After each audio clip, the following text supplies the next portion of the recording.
신약성경 195쪽 사도행전 5장 27절에서 32절입니다.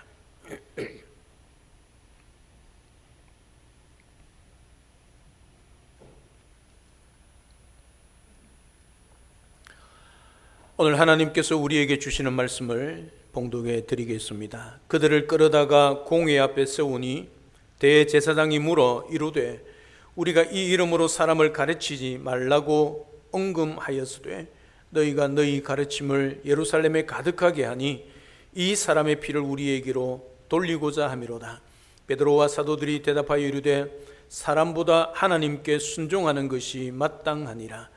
너희가 나무에 달아 죽인 예수를 우리 조상의 하나님이 살리시고 이스라엘에게 회개함과 죄사함을 주시려고 그를 오른손으로 높이사 임금과 구주로 삼으셨느니라. 우리는 이 일의 증인이요 하나님이 자기에게 순종하는 사람들에게 주신 성령도 그러하니라 하더라. 아멘. 중세 시대는 부자가 되는 것이 하나님의 축복이란 사상이 충만했습니다. 그런 시대적인 흐름 가운데 자신이 깨달은 말씀에 순종하기 위해서 부자의 그 모든 것을 내려놓고 남은 생애를 무소유, 아무것도 없는 무소유의 삶을 살았던 사람 중에 한 사람이 바로 주여 나를 평화의 도구로 써주소서라고 기도했던 프란체스코입니다. 그가 드렸던 평화의 기도는 중세 가톨릭의 분열이 있는 곳에 파괴적인 영향력을 발휘하여서 사람들의 마음을 움직였습니다. 권력을 가진 것도 아니었습니다. 많은 학문이 있었던 것도 아니었습니다.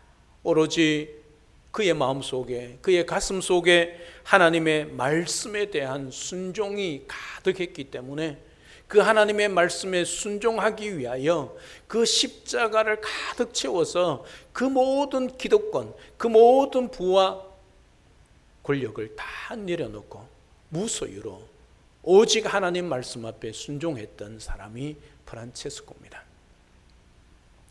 그리스도를 아는 지식 때문에 그리스도께서 지불하셨던 그 사랑의 십자가의 값 때문에 헌신하며 섬기는 사람들은 지금도 우리 주변에 있지요. 다른 사람들이 이해할 수 없는 삶을 살아가는 사람들입니다. 성경에 등장하는 하나님의 사람들이 그랬고 오늘 본문의 사도들이 그렇습니다. 우리들도 역시 그런 삶을 살아갈 수 있어야 하지 않겠습니까? 왜요? 우리는 예수 그리스도를 믿는 그리스도인이기 때문입니다. 예수 그리스도가 우리의 전부이기 때문입니다. 이 세상의 모든 것보다 예수 그리스도가 더 귀하고 우리에게 참 능력과 행복이기 때문입니다. 우리 또한 그렇게 살아갈 수 있는 믿음이 있기를 우리 주님의 이름으로 축복합니다. 오늘 본문의 또 다른 부류의 사람들이 바로 이런 사람들입니다. 주님의 일을 위해서라면 생명도 아깝지 않다는 확신 가운데 살고 있는 이런 사람들의 삶이야말로 가장 아름다운 인생이라 그렇게 믿습니다. 오늘 함께 말씀을 살펴보면서 이런 초대교회 성도들이 이렇게 행동을 할 수밖에 없도록 만든 그 힘, 그 능력을 깨닫고 그 능력을 얻게 되는 복된 시간 되시기를 우리 주님의 이름으로 축복합니다. 신앙생활을 하다 보면 우리를 어렵게 하는 사탄의 전략, 대체적으로 크게 두 가지로 요약해 볼 수 있습니다. 그 첫 번째는 사탄이 우리에게 두려움과 핍박과 현실적인 어려움을 통해서 시험합니다. 또 하나는 유혹입니다. 유혹은 우리를 가장 효과적으로 그리스도인으로 살지 못하게 만듭니다. 얼마나 교묘한지 이게 유혹인지 아닌지 모를 정도로 우리는 넘어가고 있는 그런 시대에 살고 있습니다. 그러나 초대교회에서는 가장 사탄 마귀의 유혹, 시험이 무엇이냐면 핍박이었습니다. 초대교회를 피로 물들였던 로마의 10대 박해는 제쳐두더라도 종교 지도자들의 계속되는 박해가 바로 그것이지요. 교회가, 초대교회가 이루어지면서 세워지면서 처음부터 사탄은 교회를 뒤흔들고 있는 것을 보게 되어집니다. 외부적으로는 핍박, 내부적으로는 아나니아, 삽비라 같은 사건, 또 사도행전 6장에 가면 히브리파 유대인들과 헬라파 유대인들이 자기들의 소속되어 있는 과부의 구제에 제외되는 그것 때문에 또 내부적으로 갈등이 일어나고 있는 것을 보게 되어집니다. 여러분, 초대교회는 이상적인 모범이 되는 교회로 우리가 그렇게 기억하고 또 담기를 원하고 있지 않습니까? 그럼에도 불구하고 초대교회 역시 그런 문제들이 있었다는 사실이지요. 그 배후에는 실질적으로 일어난 사건들이 있었지만 마귀들이 유혹하고 시험하기 때문인 것을 알 수 있습니다. 오늘 본문에 등장하는 사도들을 보면 이미 사도들은 사도행전 4장에서 한번 투옥을 경험했습니다. 그때도 이 사도들은 기탄 없이 복음을 증거했습니다. 그런 사도들을 향해 이번에는 시기가 가득하여 사도들을 다시 잡아들였습니다. 그런데 그 밤에 주의 사자가, 천사가 복음을 전하다가 시기가 가득한 공의원들에 의해서 잡혀있던 사도들의 옥문을 열고 또 성전에 가서 복음을 전하라고 그렇게 말씀하셨죠. 그 말씀 앞에 그들은 순종하여 가르치며 복음을 전했습니다. 그때 사도행전 5장 33절에 보면 그들이 듣고 크게 노하여 사도들을 없이 하고자 할세라고 기록하고 있습니다. 무슨 말입니까? 죽이려고 했습니다. 다만 백성들이 무서워서 어찌하지 못하고 있는 그런 상황입니다. 얼마나 속에 종교 지도자들이 화를 내고 분을 내고 있는가를 알 수 있습니다. 어떻게 해요? 죽이기까지, 죽이려고 하기까지 분을 품고 있다는 것이죠. 여러분, 한번 생각해 보십시오. 한 사람도 아닙니다. 70명이 넘는 사람, 종교 지도자들이 권력을 가지고 있습니다. 그런 사람들이 사도들을 죽이려고 합니다. 사도들에게 두려움이 없겠습니까? 아닐 것입니다.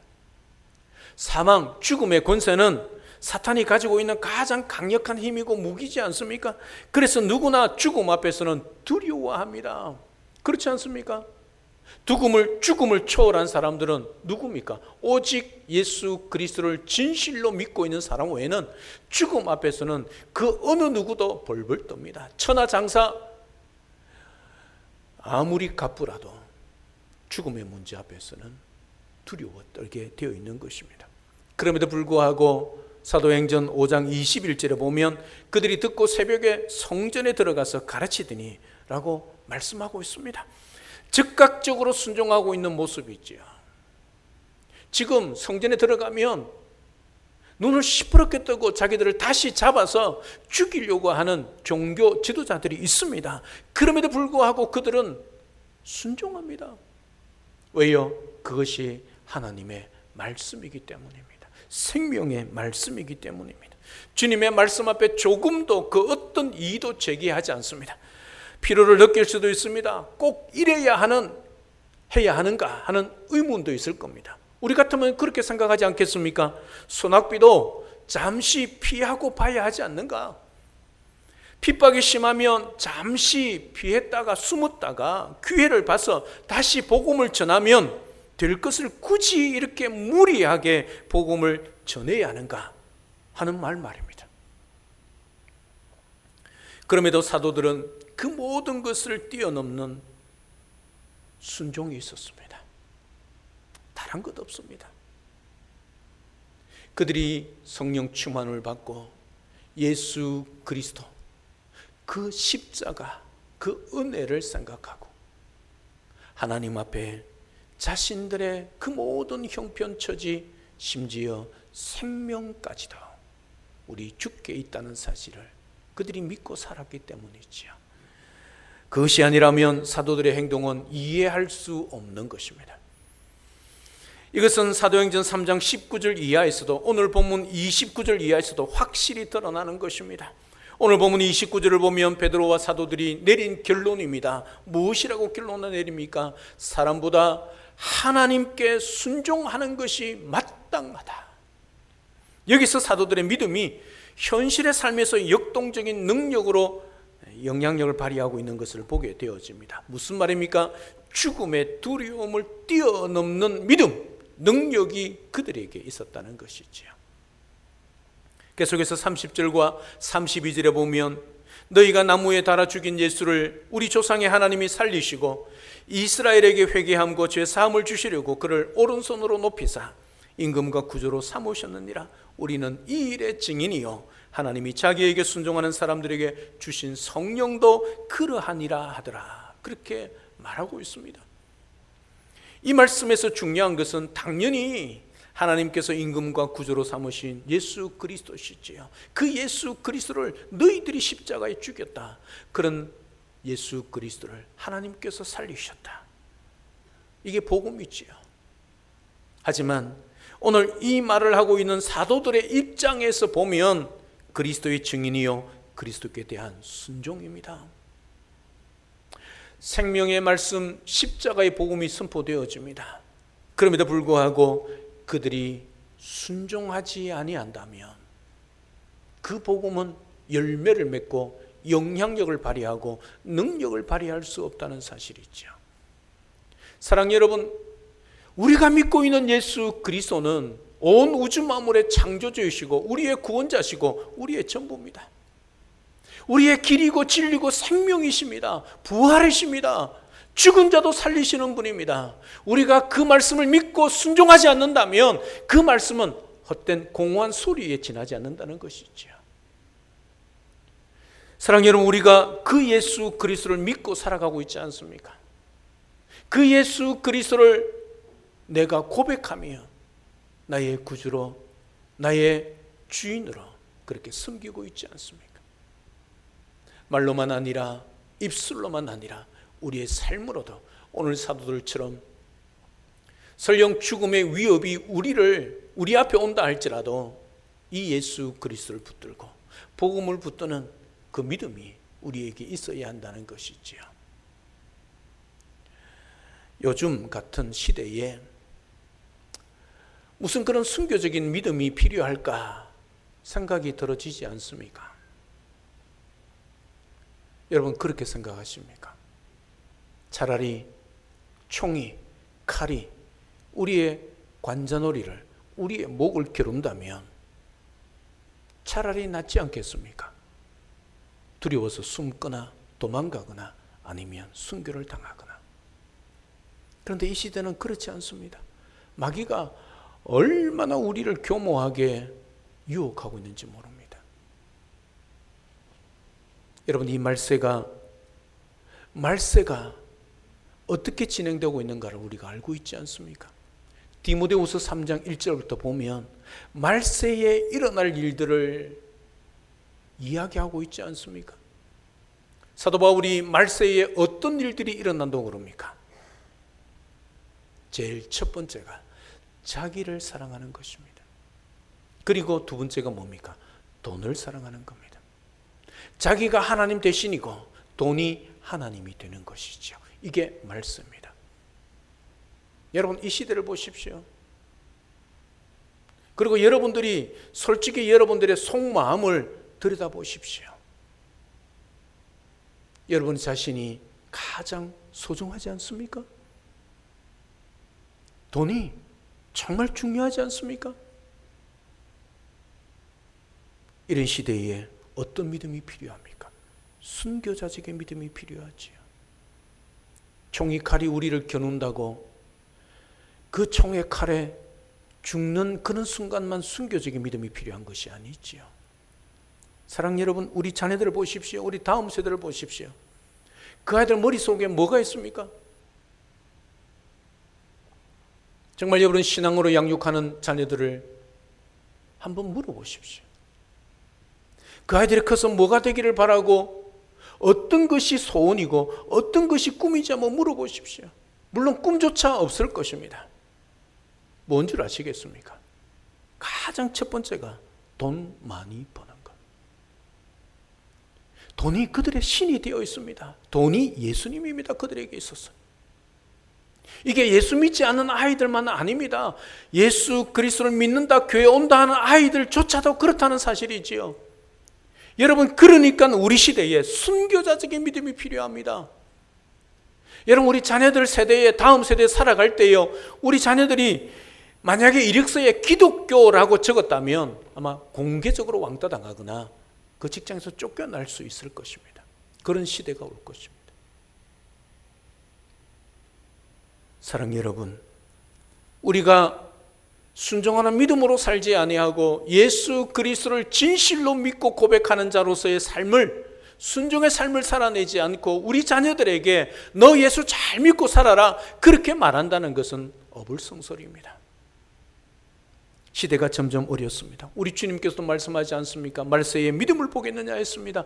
믿음으로 살기가 얼마나 어렵고 힘든지 모릅니다.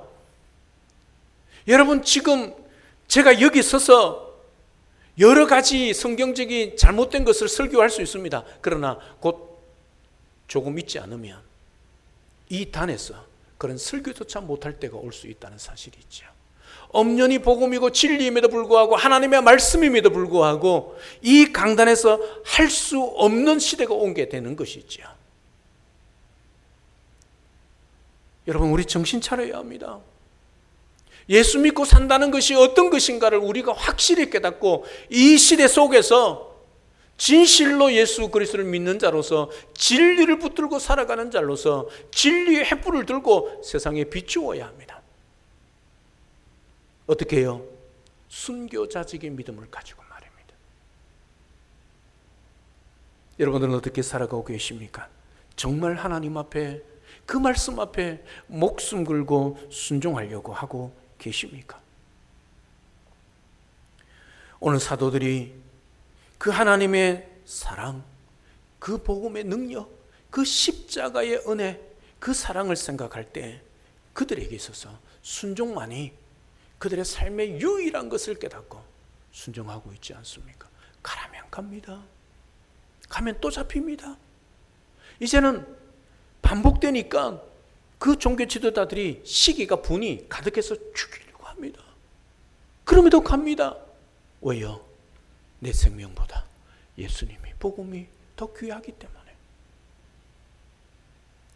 그래서 사나 죽으나 주를 위해 살겠다고 순종하고 있는 것 아니겠습니까? 이런 믿음이 우리에게 필요하지 않겠습니까? 주님의 말씀 앞에, 생명의 말씀 앞에 여러분들은 어떻게 반응하고 있습니까? 에이, 하나님 가면 또 잡히는데요. 하나님 그래 수고할 필요가 뭐 있습니까? 안 가면 되지. 왜 자꾸 거기에 가라고 그러십니까? 왜 자꾸 하라고 그러십니까? 전도 안 하면 얼마나 편합니까? 교육 안 들어먹고 좋지 않습니까? 왜 전도하라고 그럽니까? 얼마나 많은 우리 머리의 생각과 우리 입에서 나오는 말들이, 핑계와 변명들이 얼마나 많습니까? 사랑 여러분, 성경은 하나님의 말씀입니다. 하나님의 말씀은 우리의 살 길이고 생명입니다. 그 말씀 앞에 우리는 온전히 순종해야 하는 것이지요. 그 순종이 우리를 통하여 하나님 앞에 믿음으로 살게 하고, 그 순종을 통하여 하나님의 나라가 주님 몸된 교회가 든든히 세워져 가는 것입니다. 그런데 예수님을 믿으면서도 하나님의 말씀에 순종하고 싶은 그런 성령 하나님의 소욕이 없습니다. 말씀의 깊은 세계를 경험하고 싶은 열망도 시간도 능력도 내지 않고 없습니다. 그래서 콧두리에 꿰인 소처럼 세상의 정욕이 이끄는 대로 이리저리 끌려다니는 그런 생활을 합니다. 그런 신앙생활은 아니지요. 예배에 감격도 없습니다. 순종에 대한 의지도 없습니다. 핑계하지 마십시오. 목사 핑계, 교회 핑계하지 마십시오. 여러분들의 문제입니다. 저희의 문제입니다. 이것이 얼마나 하나님 앞에 죄요 불행한 일인 줄 아십니까? 예배당에 앉아 예배 드리는 것으로만 행복을 느끼십니까? 그것이 전부라고 생각하십니까? 첨언의 말씀입니다. 구약의 민수기에 보면 발람이라는 사람이 나옵니다. 선지자였지만 그는 재물에 대한 욕심이 정리되지 않았습니다. 세상의 권력에 대한 그 욕심이 정리가 되지 않았습니다. 무슨 말입니까? 그 속에서 제하지 않았습니다. 발락이 이스라엘과의 전쟁에 이기고 싶어서 발람을 돈으로 매수하려고 했지요. 많은 돈과 재물, 거기에 보너스로 권력을 약속했습니다. 그 순간 발람이 흔들렸지요. 하나님께 묻습니다. 하나님이 가지 말라 하지요. 그럼에도 불구하고 갑니다. 그때 하나님이 그 길을 막지요. 어떻게 막습니까? 나귀를 통해서 막습니다. 여러분, 짐승이 말을 합니다. 정말 죄송하지만 짐승마도 못한 선지자였습니다. 무엇 때문이겠습니까? 돈, 권력. 그 세상적인 욕망이 그를 그렇게 만들어버린 것이죠. 사람의 말보다 하나님의 말씀을 순종하는 것이 옳다고 하는 믿음을 가지지 못했지요. 그런 발람 어떻게 되었습니까? 망했습니다. 죽었습니다. 민수기 31장 8절에 보면 또 부올의 아들 발람을 칼로 죽였더라. 오늘 본문에 등장하는 베드로와 사도들의 모습 한번 비교해 보십시오. 극과 극이지 않습니까? 이런 베드로와 사도들의 모습을 히브리서 기자의 히브리서 11장의 표현대로 한다면 세상이 감당하지 못할 능력을 가진 사람들입니다. 여러분, 세상 사람들도 목숨 걸고 달라드는 사람 있지 않습니까? 죽음을 두려워하지 않는 사람 있지 않습니까? 그 사람 이길 사람 없지 않겠습니까? 그런데요, 사도들은 단순히 목숨도 두려워하지 않는 수준이 아니라 하나님을 믿는 그 예수 그리스도 복음을 믿는 그 믿음의 순종의 결과로 그들이 두려워하지 않고 있다는 사실이죠. 이런 사람을 누가 당할 수 있겠습니까? 종교 지도자들이요.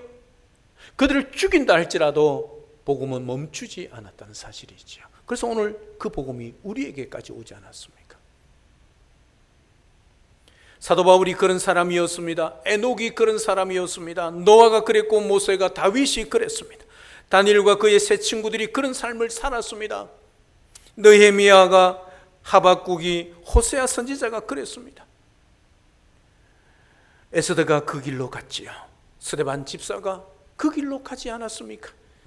빌립 집사가 그랬습니다. 위로의 사람 바나바가 그랬습니다. 그리고 오늘 본문에 등장하는 베드로와 요한이 그랬고 나머지 사도들과 초대교회 성도들이 그랬습니다.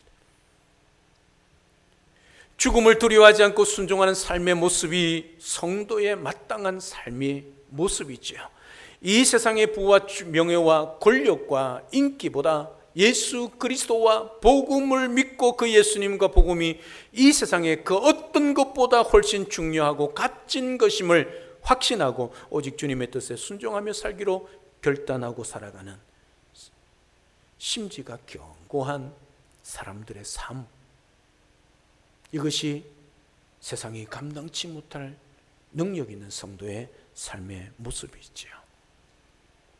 사랑하는 여러분, 여러분에게 이런 순종, 이런 믿음 확신, 이런 두려움 없는 담대한 믿음의 능력이 있으십니까? 저는 사도도 아닌데요. 저는 목사도 아닌데요. 예, 베드로 사도, 요한 사도, 그런 사도 외에도 초대교회 성도들은 그렇게 살아갔습니다.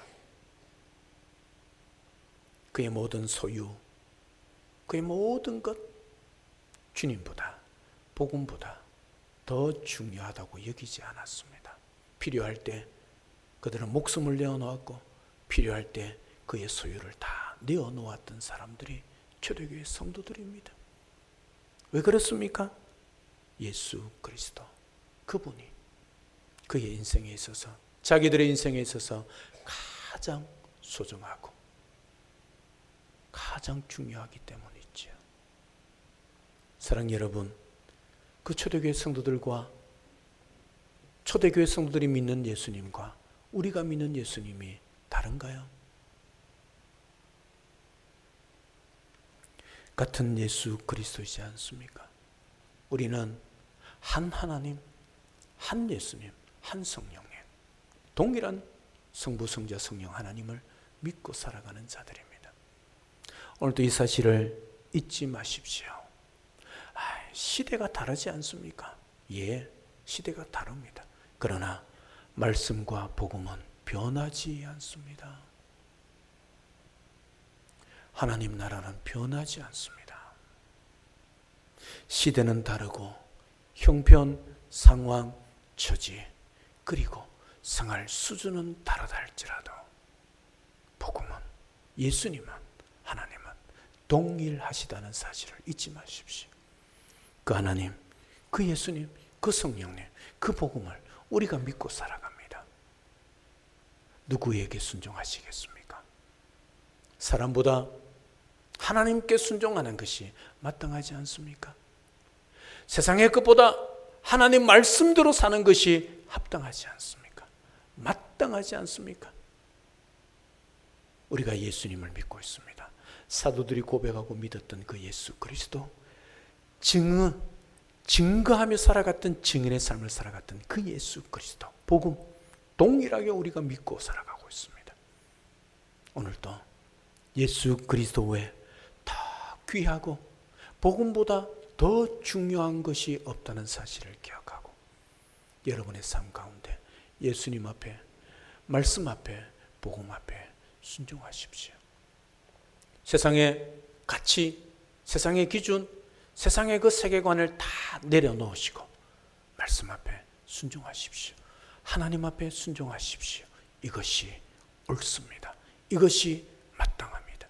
이것이 우리 그리스도인이 살아가야 할 삶의 모습입니다.